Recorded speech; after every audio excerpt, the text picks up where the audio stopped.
السلام علیکم ورحمۃ اللہ وبرکاتہ۔ الحمدللہ ان الحمدللہ نحمده ونستعینه ونستغفره ونعوذ باللہ من شرور انفسنا ومن سیئات اعمالنا من يهده الله فلا مضل له ومن يضلل الله فلا هادي له واشهد ان لا اله الا الله واشهد ان محمدا عبده ورسوله رب اشرح لي صدري ويسر لي امري واحلل عقدۃ من لسانی یفقہوا قولی رب زدنی علما رب زدنی علما رب زدنی علما آمین یا رب العالمین۔ ہر قسم کی تعریف اور شکر اللہ رب العزت کے لیے لائق اور زیبا ہے، جو ساری کائنات کا خالق، مالک، مربی اور منتظم ہے، جو ساری کائنات کو وجود بخشنے والا، ہر مخلوق کی حفاظت کرنے والا اور ہر مخلوق کی ہر ضرورت کا پورا کرنے والا ہے۔ درود و سلام ہو انبیاء اکرام پر، خصوصاً نبی مکرم رحمت للعالمین امام الانبیاء محمد صلی اللہ علیہ وسلم پر، جنہیں انس اور جن کی رشد و ہدایت کے لیے مبعوث فرمایا گیا۔ اللہم صلی علی محمد وعلی آل محمد کما صلیت علی ابراہیم وعلی آل ابراہیم انکا حمید مجید۔ اللہم بارک علی محمد وعلی آل محمد کما بارکت علی ابراہیم وعلی آل ابراہیم انکا حمید مجید۔ سورہ قریش، سورہ فیل اور سورہ قریش کا ایک ہی مضمون ہے، یعنی ایک ہی موضوع ہے۔ یوں سمجھیے آپ کہ سورہ فیل کا آدھا موضوع اس کے اندر ہے، اس لیے بعض نے اسے ایک ہی کہا ہے، ایک ہی صورت کہا ہے، لیکن صحابہ نے علامت فصل کے طور پر بسم اللہ الرحمن الرحیم لکھ دیا۔ اس سے یہ پتہ چلا کہ یہ دونوں صورتیں الگ الگ ہیں۔ قریش ایک قبیلہ ہے، نضر بن کنانہ، یعنی نضر ابن کنانہ کی اولاد سے ہیں۔ نضر ابن کنانہ نبی کریم صلی اللہ علیہ وسلم کے داداؤں میں سے ایک دادا ہے، اور ان کی ساری اولاد قریش کہلاتی ہے۔ قریش یہ کرش سے نکلا ہے۔ کرش سمندر کا سب سے طاقتور جانور، جس کا کوئی جانور قابو نہیں پا سکتا، یعنی وہ سارے جانوروں کے اوپر قابو پا لیتا ہے، اسی طرح قریش پر کوئی قابو نہیں پا سکتا۔ اور یہ قریش، اس قبیلے کی عظمت بھی اس سے پتہ چل رہی ہے، جیسا کہ اللہ نے فرمایا اعوذ باللہ من الشیطان الرجیم، اے اللہ ہم تیری پناہ میں آتے ہیں شیطان سے، اے اللہ تو ہمیں شیطان سے بچا لے۔ بسم اللہ الرحمن الرحیم، اللہ کے نام سے جو رحمان اور رحیم ہے، یعنی اس عظیم کام کو ہم اللہ رب العزت کے نام سے شروع کرتے ہیں، وہ اللہ جو رحمان اور رحیم ہے۔ قریش کے مانوس ہونے کی وجہ سے، مانوس یعنی الفت دلانے کے لیے، دلوں کو مائل کرنے کے لیے، جو ابھی واقعہ گزرا فیل کا، اور ابرہہ کے لشکر کو کس طرح تہ و بالا کیا گیا، اور خانہ کعبہ کی حفاظت کی گئی اللہ رب العزت کی طرف سے، اور مکہ کے رہنے والوں کو امن ان کا برقرار رکھا گیا۔ مکہ والے کیونکہ نبی کریم صلی اللہ علیہ وسلم کی تکذیب کر رہے ہیں، انکار کر رہے ہیں، آپ کو ہر طرح کی تکالیف دے رہے ہیں، تو اللہ رب العزت نے انہیں یاد دلایا۔ تو یہ ایک سوچنے والی بات ہے کہ کوئی وہاں پر نبوت کا دعویٰ کرے اور قرآن کے نزول کا دعویٰ کرے، تو کیا اللہ رب العزت اسے اپنی پکڑ میں، اپنی گرفت میں نہ لے گا؟ اور جس رب نے مکہ کو عرب والا شہر بنایا اور اس کی برکت سے تمہیں رزق عطا کیا اور تمہیں عظمت دیا دوسرے ملکوں کے اوپر، تو یہ نعمتیں بھی انہیں یاد دلائی جا رہی ہیں، اور انہیں اس نعمتوں کو یاد دلا کر کے مانوس کیا جا رہا ہے کہ تم قبول کرو اس دین کو اور رسول اللہ صلی اللہ علیہ وسلم کی رسالت کو، آپ کے اوپر آنے والی وحی کو۔ تو لإیلاف قریش کے مانوس ہونے کی وجہ سے، یعنی ان کے سردی اور گرمی کے سفر کو مانوس ہونے کی وجہ سے، ان کے دو اہم سفر ہوا کرتے تھے جو تجارت کی غرض سے ہوتے تھے، بزنس کی غرض سے ہوتے تھے۔ سردی میں یعنی ٹھنڈ کے موسم میں یہ یمن کی طرف جایا کرتے تھے، اور گرمی کے موسم میں یہ شام کی طرف جایا کرتے تھے، یعنی سیریا کی طرف، اور وہاں سے ان کا بزنس ہوتا تھا، اور اتنی دولت انہیں مل جاتی تھی کہ باقی وقت میں صرف انہیں ایک ہی کام کرنا ہوتا تھا کہ خانہ کعبہ کی دیکھ ریکھ اور وہاں پہ آنے والوں کے لیے سہولیتوں کو مہیا کرنا اور اللہ کی عبادت کرنا، کیونکہ مکہ تو جانا ہی جاتا تھا اللہ رب العزت کی عبادت کے لیے۔ تو انہیں یہ بھی یاد دلایا جا رہا ہے کہ ایسا ماحول یہاں کا کہ لوگ لوٹ لیا کرتے ہیں، لیکن کیونکہ تم پاسبان ہو، خانہ کعبہ کے متولی ہو، اور تمہارا تعلق اللہ کے گھر سے ہے، اس لیے تمہاری عزت کی جاتی ہے، تمہارے سامان کو یا تمہاری تجارت کو کوئی ڈاکو لوٹتا نہیں ہے۔ تو یہاں پر یہ بھی یاد دلایا گیا، یعنی ان کے سردی اور گرمی کے سفر سے مانوس ہونے کی وجہ سے فَلْيَعْبُدُوا رَبَّ هَذَا الْبَيْتِ، لہٰذا انہیں چاہیے کہ وہ اس گھر، یعنی اس کعبہ، اس گھر کے مالک کی عبادت کریں، یعنی یہ نعمتیں کس نے دیا انہیں؟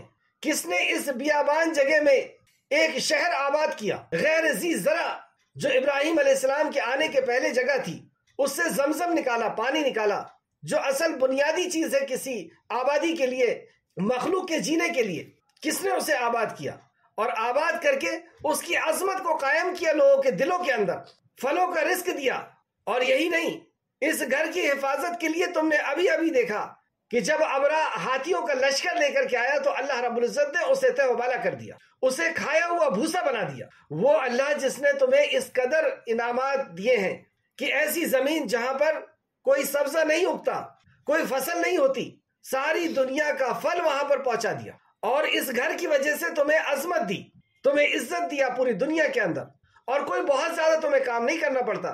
گرمی اور ٹھنڈ کے موسم میں یمن اور سیریا شام جاتے ہو اور اتنا سب کچھ ہو جاتا ہے کہ تمہارے لیے کافی ہے، اور بس تم عبادت کرو۔ اس کے باوجود تم اس کے آئے ہوئے نبی کا انکار کرتے ہو، اس کی وحی کا انکار کرتے ہو۔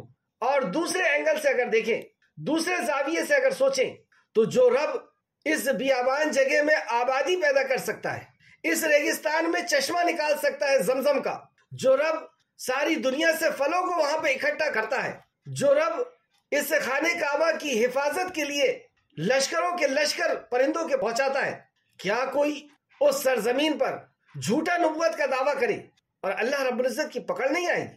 اور تم تو پچھلی کتابوں میں پڑھ چکے ہو، اور رسول اللہ صلی اللہ علیہ وسلم تمہارے بیچ عمر کا ایک لمبا عرصہ گزار چکے ہیں، 40 سال آپ کی شخصیت کو تم نے دیکھا ہے، اور تم خود اس بات کے قائل ہو کہ آپ صادق اور امین ہیں، آپ بہتر منصف ہیں، آپ ایک بہتر شخص ہیں جو غریبوں اور یتیموں اور محتاجوں کی ضرورتوں کو پورا کرتے ہیں۔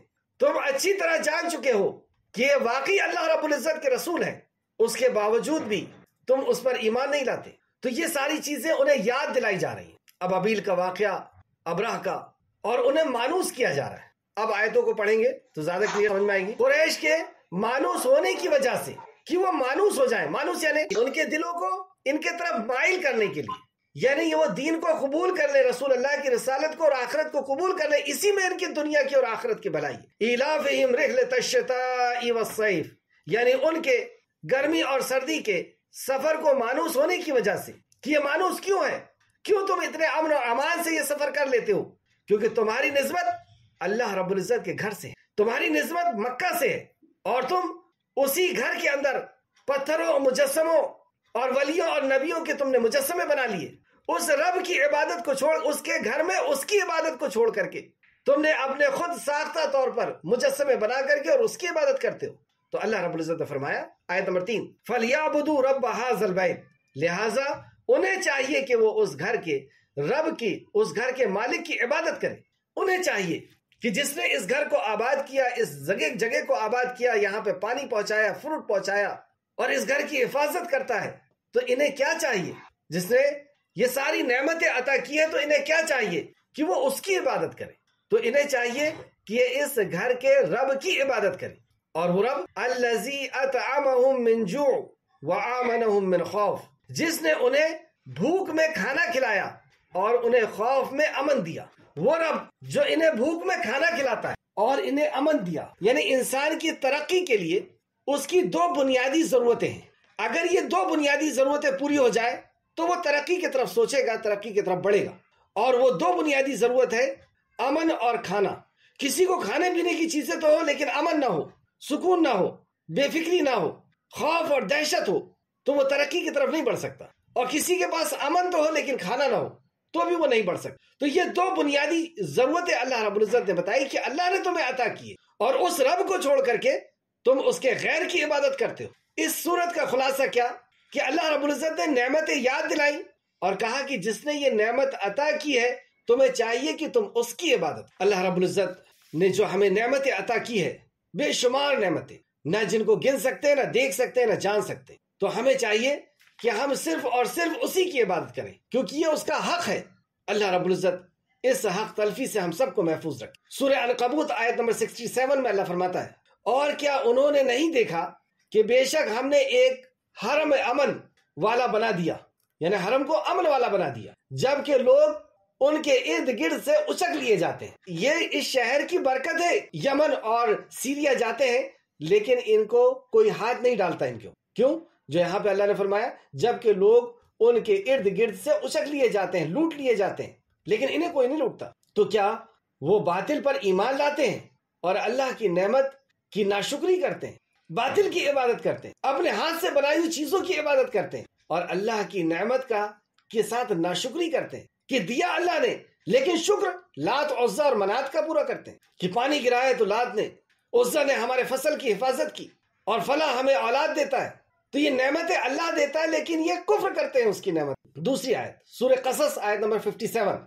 اور انہوں نے کہا اگر ہم تیرے ہمراہ اس ہدایت کی پیروی کریں گے۔ دیکھیں مشرکین مکہ کے قول کیا تھے، رسول اللہ صلی اللہ علیہ وسلم سے کہتے ہیں کہ اگر ہم نے آپ کے ہمراہ یعنی آپ کے ساتھ آ کر کے ہدایت کی پیروی کر لی، یعنی آپ کے اوپر جو وحی آتی ہے یا آپ کے حکم کی پیروی کر لی، تو ہم اپنی زمین سے اچک لیے جائیں گے۔ اگر ہم نے اس دین کو قبول کر لیا تو پوری دنیا مل کر کے ہمیں ختم کر دے گی۔ اور کہا ہم نے انہیں ایک باامن حرم میں جگہ نہیں دی۔ پھر اللہ رب العزت نے یاد دلایا کہ تمہیں امن دیا کس نے؟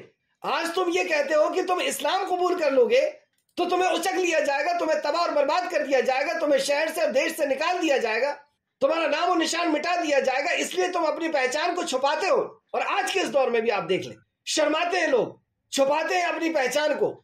کیوں؟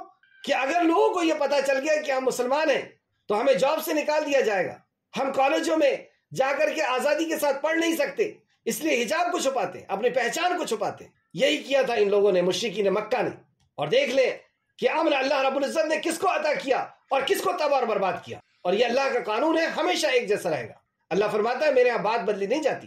تو مشرکین مکہ نے بھی یہی کہا کہ اگر ہم نے آپ کے ہمراہ مل کر کے اور اس ہدایت کو قبول کر لی، یعنی آپ کے اوپر جو شریعت آ رہی ہے اس کو قبول کر لیا، تو ہم اچک لیے جائیں گے، مکہ کے آس پاس کے لوگ یا مکہ والے ہمیں ختم کر دیں گے۔ تو اللہ رب العزت نے انہیں یاد دلایا، اور کیا ہم نے انہیں ایک باامن حرم میں جگہ نہیں دی؟ تمہیں آج امن ہے تو کس نے دیا؟ یہ جو زندگی اور سانس لے رہے ہو اور جو کھانا اور پینا کھا رہے ہو، یہ کون دیتا ہے تمہیں؟ کون تمہارے اس پر سورج نکالتا ہے اور کون تمہیں رات دیتا ہے؟ کس نے تمہیں زندگی عطا کی؟ اسے تم بھول گئے اور اس کی شریعت کو قبول کرو گے تو یہ سمجھتے ہو کہ تمہیں تباہ برباد کر دے۔ کون ہے تمہارے اس رب کے علاوہ تمہارا مالک؟ کون ہے تمہیں کھانا اور پانی دینے والا؟ کون ہے تمہیں امن دینے والا؟ تو امن کی شرط کیا بتائی؟ کہ جب تم اس گھر کے رب کی عبادت کرو، وہ ہے تمہیں امن دینے والا اور وہ ہے تمہیں رزق دینے والا۔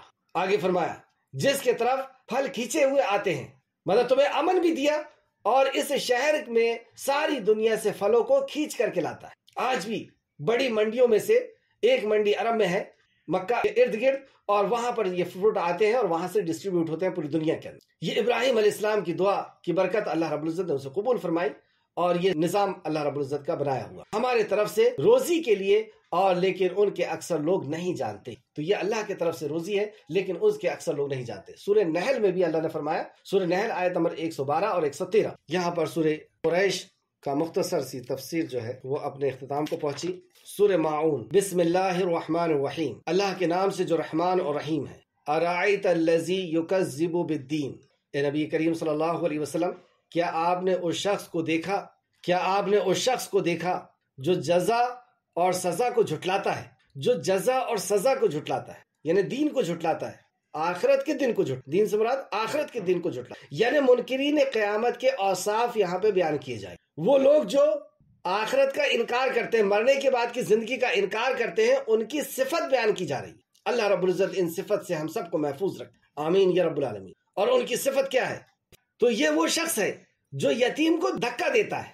پہلی صفت، جو آخرت کا یقین نہیں رکھتا وہ یتیم کو دھکا دیتا ہے۔ یتیم کسے کہتے ہیں؟ یتیم وہ جو نابالغ ہو اور اس کے والد کا انتقال ہو گیا۔ انسانوں میں، جانوروں میں یتیم وہ جس کی ماں کا انتقال ہو گیا۔ تو یہ وہ شخص ہے جو یتیم کو دھکا دیتا ہے۔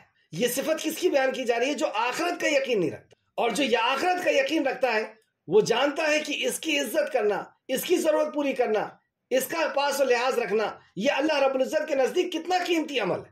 وہ اسے کبھی دھکا نہیں دے سکتا۔ وہ یہ جانتا ہے کہ اس کے سر پر اگر میں نے ہاتھ بھی پھیر دیا تو مجھے کیا نیکیاں ملنے والی ہے، اللہ رب العزت مجھ سے کس طرح راضی ہونے والا۔ تو یہ وہ ہے جو یتیم کو دھکا دیتا ہے، اور وہ مسکین کو کھانا کھلانے کا شوق نہیں دلاتا۔ کھانا کھلانا ایک الگ چیز ہے، لیکن یہ کھانا کھلانے کا شوق بھی نہیں دلاتا۔ سورہ فجر میں بھی یہ آیت ہے، آیت نمبر 17 اور 18، ہرگز نہیں بلکہ تم یتیم کی عزت نہیں کرتے۔ ہرگز نہیں، یہ ہرگز نہیں اس کے پہلے کچھ بات اصل میں ہو چکی ہے جو آیت نمبر 16 میں ہم کو ملتی ہے۔ تو آیت نمبر 16 سے دیکھتے ہیں، اور لیکن جب وہ اسے آزمائے، یعنی اللہ رب العزت جب اسے آزماتا ہے پھر اس پر اس کا رزق تنگ کر دیتا ہے، تو وہ کہتا ہے کہ میرے رب نے مجھے ذلیل کیا، یعنی جس کا رزق اللہ رب العزت نے تنگ کر دیا تو وہ کہتا ہے کہ اللہ نے مجھے ذلیل کر دیا۔ تو اللہ فرماتا ہے ہرگز نہیں، اللہ ہرگز نہیں، تو رزق تنگ کیوں ہوا؟ کیوں کیا اللہ رب العزت نے رزق تنگ؟ اور اگر ہم یہ چاہتے ہیں کہ ہمارا رزق تنگ نہ ہو تو آگے جو نصیحت کی جا رہی ہے اس کو ہم غور سے سنیں اور اس پر عمل کریں، اور نہیں کیے تو رزق تنگ ہوگا۔ پھر سے آیت کو سماعت کریں، اور لیکن جب وہ اسے آزمائے پھر اس پر اس کا رزق تنگ کر دے تو کہتا ہے میرے رب نے مجھے ذلیل کیا۔ ہرگز نہیں، ایسا نہیں، بلکہ تم یتیم کی عزت نہیں کرتے۔ یہ اس لیے ہوا کہ تم یتیم کی عزت نہیں، اور نہ تم آپس میں مسکین کو کھانا کھلانے کی ترغیب دیتے ہو۔ کتنے ہمارے رشتہ دار ہوں گے جو مسکین ہوں گے، ہم کس کو اس کی ترغیب دلاتے ہیں؟ تو یہ تھا، اللہ رب العزت ہمیں توفیق عطا فرمائے۔ سورہ فجر آیت نمبر 16 سے 18۔ اس سورت کے 2 حصے ہیں، ایک 3 آیتوں میں مشتمل، اور وہ یہ ہے کہ ضرورت مندوں کو، کمزوروں کا حق ادا کرنا، مسکین اور یتیم کا یہاں پہ ذکر کیا۔ اور اس کا دوسرا حصہ، عبادت تو کرتا ہے لیکن اللہ کے لیے نہیں کرتا، دکھاوے کے لیے کرتا ہے، اور چھوٹی چھوٹی بھی ضرورت کی چیزوں کو وہ نہیں دیتا، تو کیا یہ زکوٰۃ دے گا؟ تو دوسرا حصہ آیت نمبر 4 سے، فویل للمصلین، فویل، ویل جو پچھلی کلاس میں ہم پڑھ کے آئے، یہ جہنم کی سختی، جہنم کی وادی، جہنم کا عذاب۔ پچھلی کلاس میں کہ جو تانا دیتے ہیں، لوگوں کی عیب جوئی کرتے ہیں، غیبت کرتے ہیں، اور یہاں پر نمازی کے لیے کہا جا رہا ہے جو نماز پڑھتے ہیں لیکن نماز کے اندر غفلت ان کی ہوتی ہے، ان کے لیے ویل بتایا جا رہا ہے۔ تو غور کریں کہ جو نماز ہی نہیں پڑھتے ان کا کیا حال ہوگا۔ یہ وہ نمازی ہیں، یہ وہ منافق ہیں جو اپنے آپ کو مومن ثابت کرنے کے لیے، مسلمان ثابت کرنے کے لیے نماز میں تو حاضر ہوتے تھے، لیکن ان کی نماز میں حاضری کس انداز میں ہوتی تھی، کیا ان کی صفت ہوتی تھی، وہ اللہ رب العزت نے اس کے علاوہ بھی اور دوسرے مقام پر بیان فرمایا۔ تو یہاں فرمایا فویل للمصلین، چنانچہ تباہی ہے ان نمازیوں کے لیے۔ کون سے نمازی؟ یہ غیر نمازی کی بات نہیں، اور نمازیوں کے لیے تباہی، نمازیوں کے لیے ویل ہے جو اپنی نماز سے غفلت کرتے ہیں، نماز میں غفلت کرتے ہیں۔ جیسے سورہ مریم آیت نمبر 59 میں اللہ فرماتا ہے پھر ان کے بعد ایسے ناخلف جانشین ان کی جگہ آئے جنہوں نے نماز کو ضائع کیا اور خواہشات کے پیچھے لگ گئے۔ نماز کو ضائع کیسے کیا؟ اپنی خواہش کو مقدم رکھا، اپنے کام کو، اپنی ضرورت کو، دنیاوی جو ضرورتیں تھی اس کو مقدم، ان کو ترجیح دی، ان کو اہمیت دی۔ اس آیت کو اگزامپل سے سمجھے، جیسے نماز کا وقت ہو گیا اور ہم کپڑے دھونے میں یا گھر کا کھانا بنانے میں مصروف ہیں تو ہم اس کو ترجیح دے رہے ہیں۔ بعض لوگ واٹس ایپ میں لگے ہوئے ہیں اور اس کو ترجیح دے رہے ہیں، اور وقت گزرتا جا رہا ہے۔ لوگ فون پہ بات کر رہے ہیں اور اس کو ترجیح دے رہے ہیں۔ کبھی آپ نے سنا کہ آپ کسی سے بات کر رہے تھے اور اس نے یہ بول کر کے کاٹ دیا کہ وقت چلا جائے گا یا اول وقت ہو چکا ہے؟ کھیل میں لگے ہوئے ہیں اور غفلت میں ہیں۔ اب ان کے لیے بات سنیں آپ، سورہ مریم آیت 59، پھر ان کے بعد ایسے ناخلف جانشین ان کی جگہ آئے جنہوں نے نماز کو ضائع، مطلب اس دین کے جانشین ایسے لوگ بنے جنہوں نے نماز کو ضائع کیا اور خواہشات کے پیچھے لگے رہے۔ نماز کو ضائع کیوں کیا؟ خواہشات کو انہوں نے ترجیح دی، اپنی ضرورت کو انہوں نے ترجیح دی۔ تو وہ عنقریب گمراہی میں ملیں گے، مگر جس نے توبہ کی، یعنی یہ ایسا عمل ہے کہ غفلت برتنا نماز سے، گویا کہ اس نے توبہ کی اور ایمان لایا اور نیک عمل کیا، تو یہی لوگ جنتی ہیں۔ انہیں چاہیے کہ وہ توبہ کر لیں، وہ ایمان لے آئیں اور نیک عمل کریں۔ ایمان لے آئے کے تعلق سے ایک آیت مجھے یاد آئی۔ کچھ صحابہ نبی کریم صلی اللہ علیہ وسلم کے پاس آ کر کے کہتے ہیں، یہ قبلہ تبدیل ہونے کے وقت کی بات تھی، جب قبلہ تبدیل ہو گیا، یعنی پہلے یروشلم کی طرف رخ کر کے نماز پڑھتے تھے اور بعد میں خانہ کعبہ کی طرف رخ کر کے نماز کا حکم دیا گیا۔ تو صحابہ آ کر کے کہتے ہیں کہ یا رسول اللہ، جو لوگ بیت المقدس کی طرف رخ کر کے نماز پڑھتے تھے اور وہ اب انتقال ان کا ہو گیا ہے یا وہ شہید ہو گئے ہیں، تو ان کی نمازوں کا کیا ہوگا؟ وہ تو اس طرف رخ کر کے نماز پڑھتے رہے اور اب حکم آ گیا کہ خانہ کعبہ کی طرف رخ کر کے نماز پڑھے، تو وہ تو اسی طرف رخ کر کے نماز پڑھتے تھے، یا ہم نے جو اس طرف رخ کر کے نماز پڑھی اس کا کیا ہوگا؟ تو اللہ رب العزت نے وحی نازل کی، اور وحی کیا نازل ہوئی کہ اللہ رب العزت ان کے ایمان کو ضائع نہیں کرے گا۔ آیت تو یہ آنا تھا کہ اللہ ان کی نماز کو ضائع نہیں کرے گا، لیکن آیت کیا نازل ہوئی کہ اللہ ان کے ایمان کو ضائع نہیں کرے گا۔ مطلب یہ ہوا کہ نماز کو اللہ رب العزت نے ایمان کہا اس آیت میں، اور یہاں پر بھی فرمایا کہ وہ توبہ کر لے اس عمل سے اور ایمان لائے اور نیک عمل کرے تو یہی لوگ جنتی ہیں، جنت میں داخل ہونے والے ہیں، اور ان پر کچھ بھی ظلم نہ کیا جائے گا۔ تو نماز ایسا رکن ہے اسلام کا، اور یہ اصل میں توحید کا اعلان بھی ہے۔ آپ اس کے لفظوں پہ اگر غور کریں تو ایک اور حدیث دیکھیں جو مسلم شریف کی ہے، یہ سورہ مریم کی آیت تھی 59 اور 60۔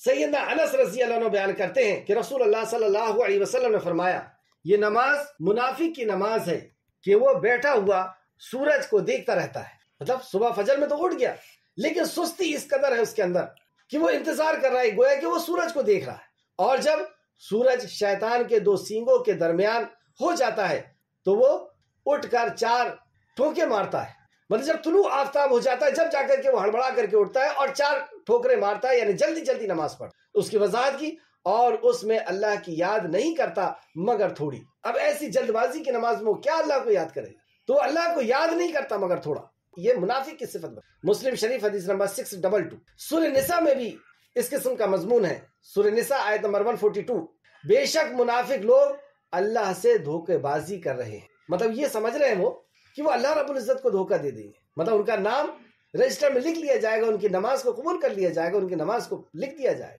تو وہ کیا سمجھ رہے ہیں؟ بے شک منافق لوگ اللہ کو دھوکہ بازی کر رہے ہیں، حالانکہ وہ نہیں دھوکہ دے رہے مگر اپنے آپ کو، اور جب وہ نماز کے لیے کھڑے ہوتے ہیں تو سست ہو کر کھڑے ہوتے ہیں، مطلب نماز میں بہت سستی کے ساتھ وہ کھڑے ہوتے، لوگوں کو دکھاوا کرتے ہیں، اور نماز کیوں پڑھتے ہیں؟ لوگوں کو دکھانے کے لیے پڑھتے ہیں، اور اللہ کو یاد نہیں کرتے مگر بہت کم۔ تو اللہ کو کم یاد کرنا، ذکر اور نماز میں سستی کرنا، لیٹ سے کھڑے ہونا، یہ سب منافقوں کی صفت بتائی گئی۔ تو ویل ہے اس کے لیے جو نماز تو پڑھتا ہے۔ تو یہ اس سے ہمیں پتہ چلا کہ جو نماز نہیں پڑھتا اور اس کا شمار فرعون کے ساتھ ہوگا۔ آپ سمجھتے ہیں فرعون کتنا سخت مجرم ہے اللہ رب العزت کی بارگاہ، اور یہ وہ لوگ ہیں جو نماز میں سستی کرتا ہے۔ اللہ رب العزت ہم سب کی نماز کی سستی کو دور کرے اور خشوع اور خضوع کے ساتھ ہمیں نماز پڑھنے کی توفیق دے، محبت کے ساتھ نماز پڑھنے کی توفیق دے، کہ یہ مومن کی معراج ہے، وہ اللہ رب العزت سے کلام کرنے کے لیے جا رہا ہے تو وہ خوشی سے جائے، اچھے کپڑے پہن کر کے جائے، خوشبو کے ساتھ جائے، اور ادب اور احترام سے اپنے خالق کے سامنے کھڑا ہو کر کے، اور وہ جو کہہ رہا ہے اسے پتا ہو کہ وہ کیا اللہ کے سامنے عرض کر رہا ہے۔ تو عبادت اس وقت تک عبادت نہیں ہوتی جب تک اس کے اندر خشوع خضوع نہ ہو، جب تک اس کے اندر اللہ رب العزت سے محبت نہ ہو۔ تو آئیں، چنانچہ تباہی ہے اس نمازی کے لیے جو اپنی نماز میں غفلت کرتے ہیں اور جو دکھاوا کرتے ہیں، اور نماز پڑھتے ہیں لیکن دکھاوے کی نماز پڑھتے ہیں۔ دکھاوے کے تعلق سے اس کے پہلے بھی چند احادیث آپ کو بتائی گئی ہے جو ہماری اصلاح کے لیے کافی ہے، ہمارے اندر اخلاص کو پیدا کر دینے کے لیے کافی ہے، کہ سب سے پہلے ہی جس کا حساب ہوگا وہ شہید ہوگا، وہ دن رات اللہ رب العزت کے دین کو لوگوں تک پہنچانے والا قاری ہوگا، قرآن کا پڑھنے والا، اور وہ صدقہ و خیرات کرنے والا ہوگا، لیکن جہنم میں اس کو گھسیٹتا ہوا ڈال دیا۔ مسلم شریف کی حدیث تھی، لیکن آج میں مسند احمد کے حوالے سے 2 حدیث آپ کے سامنے پیش کر رہا ہوں۔ اللہ رب العزت سب سے پہلے مجھے اور ہم سب کو اس خفیہ شرک سے محفوظ رکھے، اس ریاکاری سے محفوظ رکھے، آمین یا رب العالمین۔ سیدنا عبداللہ بن عمر رضی اللہ عنہ بیان کرتے ہیں، رسول اللہ صلی اللہ علیہ وسلم نے فرمایا، جس نے اپنا عمل لوگوں کو سنانے یعنی دکھاوے کے لیے کیا، مطلب وہ عمل کیوں کر رہا ہے؟ لوگ سن لیں، لوگ جان لیں، لوگ دیکھ لیں، وہ نماز اسی لیے پڑھ رہا ہے، وہ حج اسی لیے کر رہا ہے، وہ عمرہ اسی لیے کر رہا ہے، وہ دعوت کا کام اسی لیے، وہ بیانات اسی لیے کر رہا ہے، وہ کلاسز اسی لیے لے رہا ہے کہ لوگ پتہ چل جائے، لوگوں کے بیچ میں اس کا نام ہو جائے، اس کے سبسکرائبر ہو جائیں، اس کے ماننے اور جاننے والے ہو جائیں۔ اب سنیں آپ کتنی سخت وعید ہے۔ عبداللہ بن عمر رضی اللہ عنہ بیان کرتے ہیں، رسول اللہ صلی اللہ علیہ وسلم نے فرمایا، جس نے اپنا عمل لوگوں کو سنانے یعنی دکھانے کے لیے کیا تو اللہ تعالیٰ اپنی مخلوق میں سے سننے والے یعنی چھوٹے اور بڑے سب لوگوں کو اس کے عمل سے آگاہ کر دے گا۔ اللہ آگاہ کرے گا۔ تمہاری پبلسٹی کون کرے گا؟ اللہ کرے گا، اور اللہ ہر چھوٹے اور بڑے یعنی ہر مرد اور عورت تک تمہاری یہ نیت ہے کہ وہاں تک تمہاری بات پہنچ جائے، اللہ پہنچائے گا۔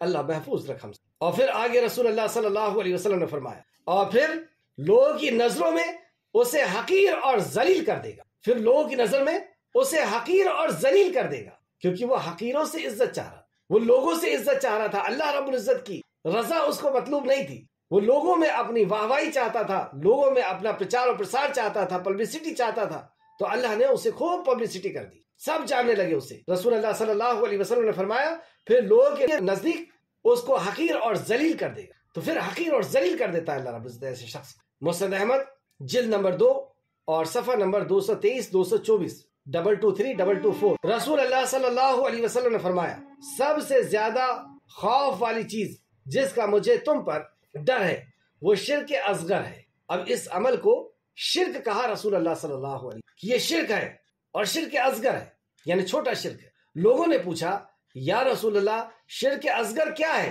تو فرمایا دکھاوا اور ریاکاری، لوگوں کو دکھانے کے لیے، لوگوں کو خوش کرنے کے لیے عمل کرنا اور ریاکاری۔ پھر آگے آپ نے فرمایا جس دن بندے کو ان کے اعمال کا بدلہ دیا جائے گا، یعنی حشر کے میدان میں جب بندے کو ان کے اعمال کا بدلہ دیا جائے گا تو اس دن اللہ تعالیٰ ان ریاکاروں سے فرمائے گا، یہ ریاکاری کرنے والوں سے فرمائے گا، دکھاوا کرنے والوں سے فرمائے گا جاؤ ان لوگوں کے پاس جن کو دکھانے کے لیے تم نے دنیا میں عمل کیا، جاؤ جس کے لیے تم نے عمل کیا تھا جاؤ اسی سے اجر لے لو۔ اور بات بھی ٹھیک ہے، ہم دنیا میں جس کے لیے عمل کرتے ہیں، جس کے لیے کام کرتے ہیں تو بدلہ بھی اسی سے لیتے ہیں، روزنداری بھی اسی سے لیتے ہیں، پیمنٹ بھی اسی سے لیتے ہیں۔ تو یہاں پر ہم نے لوگوں کو دکھانے کے لیے عمل کیا تو حشر کے میدان میں اللہ کہے گا مجھے تو دکھانے کے لیے نہیں کیا، میری رضا کے لیے نہیں کیا، لوگوں کی رضا کے لیے کیا، تو جا اب اسی سے بدلہ لے لے۔ پھر آگے رسول اللہ صلی اللہ علیہ وسلم نے فرمایا اور دیکھو کہ کیا تمہیں ان کے ہاں کوئی بدلہ ملتا ہے، جاؤ ان سے بدلہ لے لو اور دیکھو کیا تمہیں ان سے کوئی بدلہ ملتا ہے۔ تو جو حشر کے میدان میں جو ہمیشہ ہمیش کی زندگی ہے وہاں جو ہمیں بدلہ نہیں دے سکتا تو آج اس کے لیے کیا عمل کرنا، آج اس کو راضی کرنے کے لیے کیا عمل کرنا۔ اور یہ کون کرتا ہے؟ جس کو آخرت پر یقین، اور جسے آخرت پر یقین ہو وہ ہر عمل کو چھپائے گا کیونکہ اس کا بدلہ مجھے آخرت میں چاہیے۔ اس دن جو سختی کا دن ہوگا، اس دن جو نفس نفسی کا دن ہوگا، اس دن جب نام اعمال تولے جائیں گے، اس دن جب جہنم بھڑکائی جائے گی اور چیختے اور چلاتے ہوئے غیظ و غضب کے آئے گی، اس دن جب حوض کوثر لایا جائے گا، اس دن جب سورج سوا نیزے پر ہوگا، 1 میل پر ہوگا، اس دن کی ہولناکی کہ ہر کوئی نفس نفسی کی میری نفس جاؤں میں بچ جاؤں، اس دن کے لیے وہ عمل کو چھپا کر کے کرے۔ تو جسے آخرت کا یقین ہوگا وہ اس ریاکاری سے اللہ کی جسے معرفت ہوگی کہ وہ مجھے عطا کرنے والا ہے، وہ دیکھنے والا ہے، وہ اس ریاکاری سے بچ سکتا۔ اسے بھی مسند احمد نے روایت کیا، مسند احمد جلد نمبر 5 اور صفحہ نمبر 429، جلد نمبر 5 صفحہ نمبر 429 اور حدیث نمبر 23699۔ تو ریاکاری کے تعلق سے یہ ایک بہت سخت وعید، اللہ ہم سب کو ریاکاری سے بچائے اور ہماری نماز کے اندر خشوع اور خضوع پیدا کرے۔ اب 7ویں آیت میں ایک اور چھوٹے سے عمل کے تعلق سے جسے ہم چھوٹا سمجھ کر کے اور اسے نظر انداز کر دیتے ہیں، لیکن کسی ضرورت مند کی ضرورت کا پورا نہ ہونا، یہ اللہ رب العزت کے نزدیک کتنا سخت گناہ ہے کہ ایسے بڑے گناہوں کے ساتھ اللہ رب العزت نے اسے ذکر، یعنی یہ گناہ بھی کوئی چھوٹا گناہ نہیں ہے۔ نماز کی خرابی کے ساتھ اور ریاکاری کے ساتھ اللہ رب العزت نے اس گناہ کا ذکر، وَيَمْنَعُونَ الْمَعُونَ، اور لوگوں کو استعمال کے معمولی چیز بھی دینے سے انکار کرتا ہے۔ مفسرین فرماتے ہیں یہ وہ معمولی چیزیں ہیں جو ضرورت مند مانگتا ہے اور پھر وہ واپس کر دیتا ہے۔ جیسے ہمارے گھر کوئی چیز مانگنے آیا، وہ اس لیے مانگنے آیا کہ بس پڑوسی ہے، کچھ ضرورت کی چیز اس نے مانگا اور پھر وہ واپس کر دے گا، تو یہ اسے وہ چیز دینے میں بھی انکار کرتا ہے۔ یہ ایسا شخص جو ایسی معمولی چیز اور جو واپس ملنے والی ہے وہ نہیں دیتا، تو کیا یہ غریبوں اور یتیموں کا اور مسکینوں کا اور مسافروں کا حق ادا کرے گا؟ کیا یہ زکوٰۃ ادا کرے گا؟ تو اس کی یہ فطرت بتائی گئی جو منافقوں کے اندر ہو۔ تو یہاں پہ منکرین قیامت کی صفات بتائی گئی۔ اللہ رب العزت ان ساری صفات سے ہم سب کو محفوظ رکھے۔ اس صورت میں ضرورت مندوں یعنی کمزوروں کے حق ادا کرنے کے تعلق سے بتایا گیا، اور عبادت ریاکاری کے ساتھ کرنے کے بارے میں بتایا گیا، اور چھوٹی موٹی چیزیں ضرورت مند کو دینے کے تعلق سے بتایا گیا۔ سورہ کوثر، بسم اللہ الرحمن الرحیم، انا اعطیناک الکوثر، اے نبی یقیناً ہم نے آپ کو کوثر عطا کیا، فصلی لربک وانحر، تو آپ اپنے رب کے لیے نماز پڑھیں اور قربانی دیں۔ تو نماز اور قربانی صرف اللہ رب العزت۔ ان شانیک هو الابتر، بے شک آپ کا دشمن ہی جڑ کٹا ہوا ہے، یعنی وہی ہے جس کا نام و نشان مٹنے والا ہے۔ اصل میں اس آیت کا شان نزول اس طرح ہے جس سے ہمیں بات سمجھ میں آئے گی کہ کیوں ایسا سخت لہجے میں اللہ رب العزت نے کہا کہ آپ کا انکار کرنے والا ہی اسی کی جڑ کٹے گی یا اسی کا نام و نشان مٹے گا۔ اس آیت کے جو شان نزول ہیں اس کو دیکھتے ہیں۔ تفسیر ابن کثیر جلد نمبر 6 اور صفحہ نمبر 588589۔ حضرت ابن عباس رضی اللہ عنہ، مجاہد اور سعید بن جبیر اور قتادہ فرماتے ہیں کہ یہ آیت کریمہ عاص بن وائل کے بارے میں نازل ہوئی۔ جب رسول اللہ صلی اللہ علیہ وسلم کا ذکر خیر ہوتا تو عاص بن وائل کہتا کہ انہیں چھوڑ دو، وہ ایک بے اولاد ہے، یعنی ان کی اولاد نہیں ہے، اور جب ان کا اس دنیا سے رخصتی ہو جائے گی تو ان کا نام و نشان مٹ جائے گا۔ اس طریقے کے وہ تانے دیتا کہ وہ جب فوت ہو جائیں گے تو ان کا ذکر خود بخود ختم ہو جائے گا۔ چنانچہ اس کے جواب میں اللہ تعالیٰ نے یہ سورت مبارکہ نازل فرمائی۔ دیکھیے، ایک آیت کے یا ایک واقعے کے اور بھی شان نزول ہو سکتے ہیں جو اس کے پہلے ہم نے پڑھ کر کے آ چکے، تو ایسا صرف یہی ایک شخص تھا ایسا نہیں ہے۔ یہ سورت مبارک عقبہ بن ابو معید کے بارے میں نازل ہوئی ہے، کچھ مفسرینوں کا یہ بھی کہنا ہے، کیونکہ اس کے بھی اسی قسم کے الفاظ تھے۔ اور حضرت ابن عباس رضی اللہ عنہ اور اکرمہ سے یہ قول بھی منقول ہے، مروی ہے، کہ سورت کعب بن اشرف اور کفار قریش کے بارے میں نازل۔ حضرت ابن عباس سے روایت کیا ہے کہ کعب بن اشرف مکہ آیا تو قریش نے اس سے کہا، تم ایک قوم کے سردار ہو، بھلا بتاؤ کہ یہ کمزور اور بے اولاد وارث، جس کا کوئی وارث نہ ہو اور اپنی قوم سے کٹا ہوا ہو، اور یہ شخص گمان کرتا ہے کہ وہ ہم سے بہتر ہے، حالانکہ ہم قوم والے ہیں، قبیلے والے ہیں، اور ہمارا نام و نسب ہے۔ تو اس نے بھی یہی کہا کہ ہاں تم ٹھیک کہہ رہے ہو۔ اور عطا کا یہ خیال ہے، مطلب اور دوسرے مفسرین کہتے ہیں کہ ابو جہل کے تعلق سے یہ آیت نازل ہوئی۔ تو گویا کہ مشرکین مکہ کا، جس میں یہ سب جو نام میں نے لیا ہوں یہ سب شامل ہے، اور ان کا یہ کہنا تھا کہ یہ بات انہی کے ساتھ ختم ہو جانے والی۔ تو اللہ رب العزت نے یہاں پر ایک بہت بڑی بشارت کہ نبی کریم صلی اللہ علیہ وسلم آپ کو کوثر عطا کیا جائے گا۔ کوثر کیا ہے؟ امام مسلم، ابو داؤد اور نسائی اور بھی دوسرے محدثین نے اس حدیث کو نقل کیا ہے کہ رسول اللہ صلی اللہ علیہ وسلم ہمارے درمیان مسجد میں تشریف فرما تھے کہ آپ پر ہلکی سی غنودگی طاری ہوئی، مطلب آپ کو نیند آ گئی۔ آپ نے سراتے ہوئے سر مبارک کو اٹھایا تو ہم نے فرمایا کہ یا رسول اللہ، آپ کیوں تبسم فرماتے ہیں، یعنی آپ کیوں مسکراتے ہیں؟ تو آپ نے فرمایا کہ مجھ پر ابھی ایک سورت نازل ہوئی ہے، اور پھر آپ نے اس سورہ مبارکہ کو پڑھی، بسم اللہ الرحمن الرحیم، انا آتینک الکوثر فصل لربک وانحر ان شانیک هو الابتر۔ پھر آپ نے فرمایا کہ تم جانتے ہو کہ کوثر کیا ہے؟ ہم نے عرض کیا اللہ اور اس کے رسول ہی زیادہ بہتر جانتے کہ کوثر کیا ہے۔ تو آپ نے فرمایا کہ یہ ایک نہر ہے جس کا اللہ تعالیٰ نے مجھ سے وعدہ فرمایا ہے، اس میں خیر کثیر ہے، مطلب یہ ایک خیر کثیر ہے۔ در حقیقت یہ ایک حوض ہے جس پر میری امت قیامت کے دن آئے گی، اس کے برتنوں کی تعداد آسمان کے ستاروں کی جتنی ہوگی، اللہ اکبر، آسمان کے ستاروں کی جتنی ہوگی۔ حوض پر آنے والے میں سے ایک ایک بندے کو پکڑ کر دور ہٹایا جا رہا ہوگا، مطلب کچھ لوگ ایسے ہوں گے جن کو فرشتے دور ہٹا رہے ہوں گے، تو میں کہوں گا کہ اے میرے رب، وہ بھی میری امت میں سے ہیں۔ تو اللہ تعالیٰ فرمائے گا آپ کو معلوم نہیں کہ انہوں نے آپ کے بعد دین میں کیا بدعت ایجاد کی؟ آپ نہیں جانتے کہ یہ بدعت ہی ہے؟ یہ آپ کے دین کے اندر جو شریعت اللہ رب العزت نے نازل کی تھی اس کے اندر انہوں نے نئی نئی چیزیں ایجاد کی۔ ایسے لوگوں کو اس حوض سے دور کر دیا جائے گا، اس کوثر سے دور کر دیا جائے گا۔ مسلم شریف حدیث نمبر 400 اور ابو داؤد حدیث نمبر 784 اور نسائی حدیث نمبر 905۔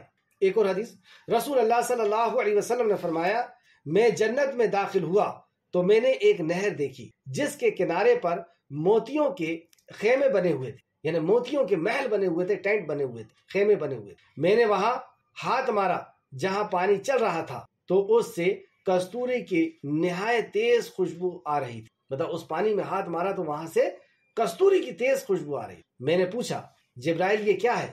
تو انہوں نے جواب دیا کہ یہ وہی کوثر ہے جو اللہ تعالیٰ نے آپ کو عطا فرمایا۔ الحمدللہ۔ مسند احمد جلد نمبر 3 اور صفحہ نمبر 103 بخاری شریف میں بھی یہ حدیث ہے، چند الفاظ کے آگے پیچھے کے ساتھ۔ بخاری شریف حدیث نمبر 4964۔ امام احمد نے حضرت انس رضی اللہ عنہ سے روایت کیا ہے کہ ایک شخص نے پوچھا اے اللہ کے رسول صلی اللہ علیہ وسلم، کوثر کیا ہے؟ آپ نے فرمایا وہ جنت کی ایک نہر ہے جو میرے رب نے مجھے عطا فرمائی، اس کا پانی دودھ سے زیادہ سفید اور شہد سے زیادہ شیرین ہے، مطلب میٹھا ہے۔ اس میں سے ایسے پرندے ہوں گے جن کی گردنیں اونٹوں کی طرح ہوں گی، مطلب اس نہر کے اندر جو پرندے ہوں گے اس کی گردنیں اونٹوں کی طرح ہوگی۔ حضرت عمر رضی اللہ عنہ نے عرض کیا اے اللہ کے رسول صلی اللہ علیہ وسلم، یہ پرندے بہت خوش و خرم ہوں گے۔ آپ صلی اللہ علیہ وسلم نے فرمایا عمر ان کے کھانے والے ان سے بھی زیادہ خوش و خرم ہو، مطلب ان پرندوں کو جو کھائے گا جو جنتی ہے وہ اس سے بھی زیادہ خوش و خرم ہوگا۔ مسند احمد جلد نمبر 3 صفحہ نمبر 236 اور تفسیر ابن کثیر صفحہ نمبر 587۔ یہ کوثر کے تعلق سے ایک اہم بات کہ کوثر کے معنی اصل میں خیر کثیر ہے۔ حضرت ابن عباس رضی اللہ عنہ نے یہ بھی روایت کیا ہے کہ کوثر کے معنی خیر کثیر ہے۔ یہ تفسیر عام ہے جو نہر کو بھی مشتمل ہے اور دوسری چیزوں کو بھی اپنے اندر سمیٹے ہوئے ہے، یعنی یہ خیر کثیر ہے اور اس خیر کثیر میں حوض کوثر بھی ہے۔ اس کے علاوہ بھی نعمتیں ہیں اور ان ساری نعمتوں کو یہاں پر ذکر کیا گیا کہ اِنَّا أَعْطَيْنَاكَ الْكَوْثَرَ، تو کوثر کے اندر یہ نہر بھی ہے اور اس سے مراد اور بھی نعمتیں ہیں جو رسول اللہ صلی اللہ علیہ وسلم کو عطا کی۔ امام احمد نے حضرت ابن عمر رضی اللہ عنہ سے روایت کیا، رسول اللہ صلی اللہ علیہ وسلم نے فرمایا کوثر جنت کی ایک ایسی نہر ہے جس کے کنارے سونے سے بنے ہوئے ہوں گے، جس کے کنارے سونے سے بنے ہوئے ہوں گے، اس میں پانی موتیوں پر چلتا ہے جو کہ دودھ سے زیادہ سفید اور شہد سے زیادہ میٹھا ہے۔ اسے ترمذی اور ابو داؤد نے بھی روایت کیا ہے اور تفسیر ابن کثیر نے صفحہ نمبر 588 میں لے کر۔ تو یہ کوثر اس کو عطا کیا جائے گا جو نبی کریم صلی اللہ علیہ وسلم کے ساتھ توحید اور رسالت کو جس نے قبول کیا ہو۔ جو توحید پرست نہیں ہے تو اسے تو پہلے ہی جہنم رسید کر دیا جائے گا۔ اور یہ کوثر کے پاس وہ ایسا دن جو سخت گرمی کا وقت ہوگا، اس وقت جسے یہ کوثر عطا کر دیا جائے گا اسے پھر کبھی پیاس نہیں لگے، اور اس کوثر کے پاس جانے سے اس شخص کو روک دیا جائے گا جو دین کے اندر نئی نئی چیز ثواب کی نیت سے نکالتا ہے، جو بدعت نکالتا ہے، جو کام رسول اللہ صلی اللہ علیہ وسلم نے نہیں کیا، صحابہ نے کر کے نہیں دکھایا، وہ کام کرتا ہے، یعنی وہ دین کو مکمل نہیں سمجھ رہا۔ اللہ رب العزت نے کیا فرمایا قرآن میں کہ میں نے اس دین کو پسند کر لیا اور اسے مکمل کر دیا، کمپلیٹ کر دیا۔ اب جس دین کو اللہ نے مکمل کر دیا اور کوئی یہ شخص سمجھے کہ نہیں یہ ابھی کمپلیٹ نہیں ہوا، اگزامپل کے طور پر ہمارے والد نے گھر بنایا اور کہا کہ یہ گھر اب کمپلیٹ ہے، اور بیٹا آئے اور کہے کہ نہیں یہ دیوار یہاں نہیں ہونا چاہیے، کچن یہاں نہیں ہونا چاہیے، اور اس کو توڑ کر کے پھر دوسری جگہ وہ سیٹ کرے، تو گویا کہ بیٹے نے اس گھر کو مکمل نہیں سمجھا۔ باپ اور بیٹے کا معاملہ ہو سکتا ہے، لیکن یہ دین کس کا؟ اللہ رب العزت نے نازل کیا، اور اللہ رب العزت نے فرمایا کہ دین ہونے کی حیثیت سے، یعنی زندگی گزارنے کے طریقے کی حیثیت سے میں نے اس دین کو نازل کیا اور اس کو پسند کیا اور اس کو مکمل کیا۔ تو نازل بھی اللہ نے کیا، پسند بھی کیا اور اس کو کمپلیٹ بھی کر دیا۔ اور ہم یہ سمجھے کہ نہیں یہ ابھی کمپلیٹ نہیں ہوا، اس کے اندر یہ بھی چیز ہونا تھا، یہ رسول اللہ نے بتانا بھول گئے، نعوذ باللہ۔ یہی مطلب ہوا نا اس کا کہ رسول اللہ بتانا بھول گئے، یا یہ مطلب ہوا کہ میں زیادہ سوجھ بوجھ رکھنے والا ہوں، دین کا اس کام میں فائدہ تھا اور یہ فائدہ رسول اللہ نے نہیں بتایا، نعوذ باللہ، صحابہ نے نہیں بتایا یہ فائدے والی چیز، یہ فائدے والی چیز کو میں نے ایجاد کرنا تھا۔ یا یہ وہ شخص سمجھتا ہے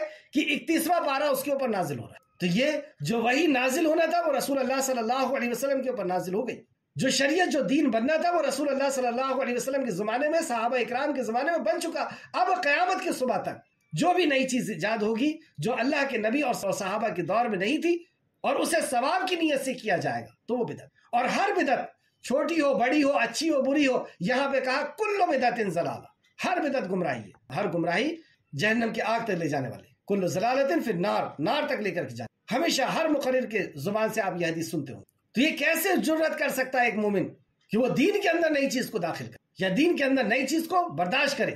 تو یہ جو دین کے اندر نئی چیز کو برداشت کرتا ہے، رسول اللہ صلی اللہ علیہ وسلم کے حوض کے پاس جب وہ جا رہا ہوگا تو اسے روکا جائے گا اور رسول اللہ کہیں گے کہ اے اللہ یہ میری امت میں سے ہے، اور اللہ رب العزت پھر فرمائے گا، جو میں نے مسند احمد کے حوالے سے آپ کو حدیث بیان کیا کہ اللہ رب العزت فرمائے گا کہ اس نے تمہارے دین کے اندر نئی نئی چیز ایجاد کی، تو گویا کہ اسے حوض سے روک دیا جائے۔ اللہ رب العزت ہمیں سنت کو سمجھنے اور سنت کا علم حاصل کرنے کی توفیق عطا، کیونکہ سنت کا علم نہیں ہوگا تبھی پھر انسان بدعت کرے گا، کیونکہ وہ جو کام کر رہا ہے یا تو وہ سنت کے مطابق ہے، اور اگر وہ سنت کے مطابق نہیں ہے تو پھر وہ غیر کا کام ہے۔ تو ثواب کی نیت سے کرنا۔ کچھ لوگ یوں بھی کہتے ہیں جو بدعت کو پسند کرتے ہیں اور بدعت کو بڑھانا چاہتے ہیں، وہ یہ کہتے ہیں کہ اچھا یہ پنکھا بھی بدعت ہے، یہ قمیض بھی بدعت ہے، اور یہ پلین بھی بدعت ہے، پلین میں بیٹھ کر کے تم حج کرنے جاتے ہو، اور یہ مسجد کے اندر پنکھا لگائے ہو، سلیب لگائے ہو، یہ بھی بدعت ہے۔ تو یہ دین ہے؟ دین کسے کہتے ہیں؟ دین زندگی گزارنے کی وہ شریعت جو اللہ رب العزت کی طرف سے نازل ہوئی ہے اور اس پر عمل کرنا ہے جس کو ہم ثواب سمجھتے ہیں، تو ثواب کی نیت سے کسی کام کو کرنا یہ بدعت ہوگا۔ یہ تو ضرورت کی چیزیں ہیں جسے ہم استعمال کر رہے ہیں، سلیب کو استعمال کر رہے ہیں یا پنکھے کو استعمال کر رہے ہیں یا پلین کو استعمال کر رہے ہیں، اسے ہم دین سمجھ کر کے نہیں کر رہے. یہ شریعت نہیں ہے، یہ شریعت کا حصہ نہیں ہے. یہ تو سہولت کی چیزیں ہیں جسے ہم استعمال کر رہے ہیں. یا یوں سمجھ لیں آپ کہ نماز 5 وقت کی، اب ایک وقت کی نماز کوئی بڑھا لے، بڑھاتا ہے. ایک رکعت کو کوئی بڑھا لے، سلام پھیرتے ہیں السلام علیکم السلام علیکم، کیا وعلیکم السلام کوئی بولتا ہے؟ تو یہ ہے دین کے کام، کہ دین کے کام کے اندر کوئی نئی چیز کو ایجاد کرنا. کہ جیسے عید 2 ہے اسلام کے اندر، اور کوئی یوں سمجھے کہ نہیں 2 عید مکمل نہیں ہے اور عیدیں ہونا تھا. یا میت ہو گئی، کسی کا انتقال ہو گیا، تو انتقال کے بعد یہ رسمیں بھی ہونا تھا، کیونکہ ہندوستان میں ہوتی ہے یہ رسمیں. نکاح کے اندر یہ چیزیں بھی ہونا چاہیے، کیونکہ ہندوستان میں ہوتی ہے. یہ ہمارے پروجوں نے کیا ہے جب وہ اسلام میں نہیں تھے، تو ان کی رسموں کو تو باقی رکھنا ہوگا.